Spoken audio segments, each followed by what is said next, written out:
Hey, what's up? It's TJ here, and today I'm going to run you through a beginner guide to editing video. By the end of this video, you have a better understanding of how I edit videos and how I start my videos from start to finish. It's the same process whether I'm doing a YouTube video or if I'm shooting a short film. But before we get started, I want to let you know I just launched a mini course for editing in Imovie. It's a way to get you jump started in Imovie because it's a free editing software, and who doesn't love free? But I walk you through the process step by step, and you can find a link for that in the description box below. There'll be more to come as well. But without further ado, let's get into the video. The first step is to choose your camera. Whether you shoot with a DSLR or you shoot with your iPhone, it really doesn't matter. If you have a nice computer, if you have good editing software, you could of course use this, but you could also use this. Now, if you're editing on your phone, you should use your phone as your camera. Choosing your camera can also be a stylistic choice. Maybe you want it all shot on an iPhone, or maybe you want to have it a little bit more professional. My best advice is to choose the camera that allows you to shoot the easiest,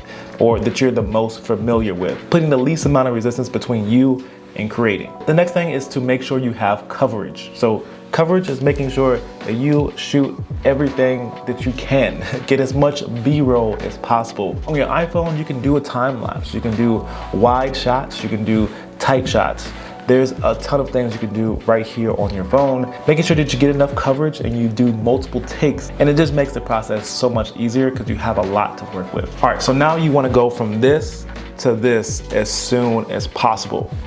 Don't waste any time here. This is the most important thing. Make sure you get your footage off of your SD card as soon as possible, because these things, one, they get lost, and two, they're not that reliable. Getting onto a hard drive, and actually don't suggest this type of hard drive. Get like a solid state drive like this. This is perfect, more reliable. Get something like this. Get something nice and sturdy. This is not very portable, but it's very reliable. The power cord and the data transfer cord are separate. So this is very stable. It powers itself, and it lasts for a long time, and it also holds a lot of footage. But making sure you use any type of hard drive you have, any type of external hard drive, and saving your footage directly on here. Make sure it's organized, make sure you make folders, and you make sure that you can go and find that footage later. Labeling and organizing your footage properly will allow you to have an easier process when you go to the editing room. Now it's time to decide what editing software you're going to use to edit your footage. Now, I sometimes like to edit on my phone as well. I do a little bit of both. Sometimes I use Final Cut Pro,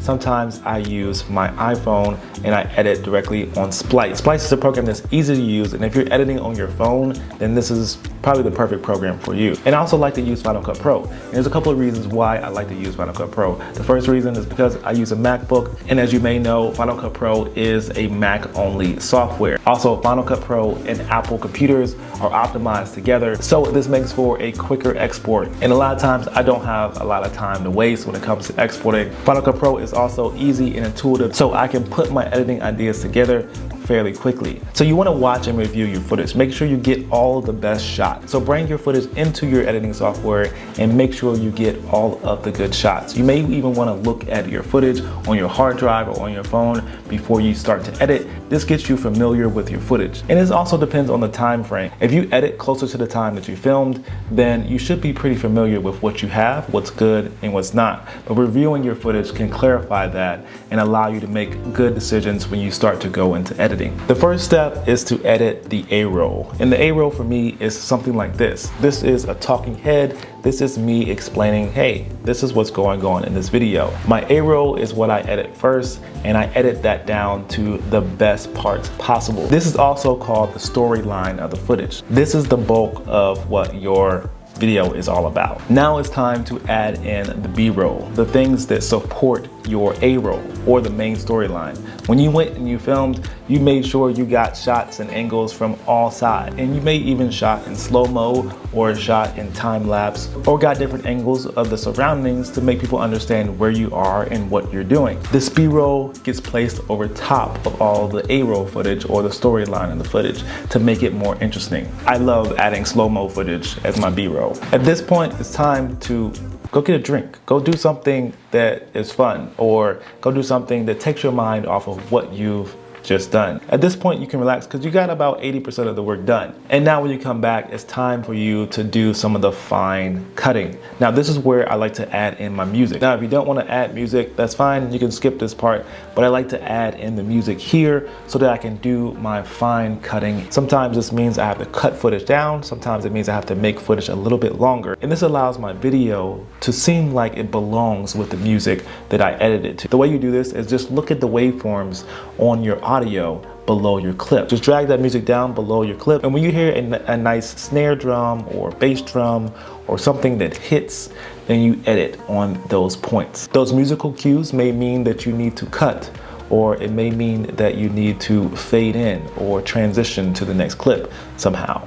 Just be creative. Now that you have that fine-tuned, now it's time to add in any audio. Maybe you do some voiceovers on your footage. This is the time where now that you have everything kind of cut down and to the point where it makes sense, now you can add in the supporting audio. Maybe you need to explain something a little bit more.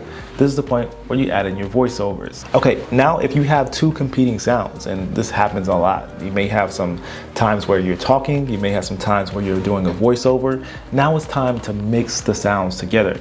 You don't want your music to be super loud all the time.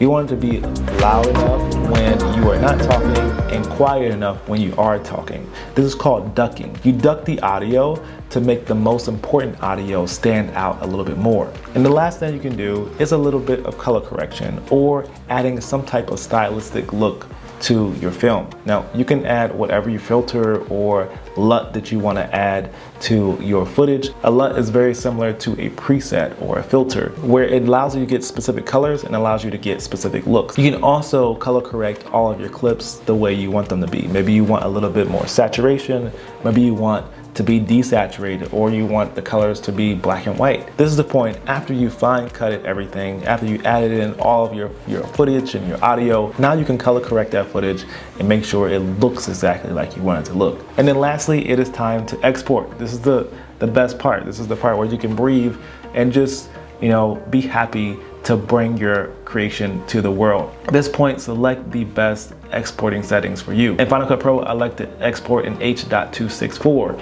and this allows me to get a compressed image, but also keep the quality as good as possible. And I can put it on multiple platforms. Picking the best exporting settings for you can allow you to save as much space as you can on your external hard drive. You want it to last as long as possible, and make sure you export small enough files that look great and are good for all the platforms. Is ideal to making these things last because they can be expensive. But that is all I have for you today. Again, I just launched a course for Imovie. If you guys want to check that out, that is linked in the description box below. I will be coming out with other courses to take you through the editing process and also help you get more familiar with creating better video. If you have any questions, let me know in the comments below, and I will see you guys in the next video. Peace.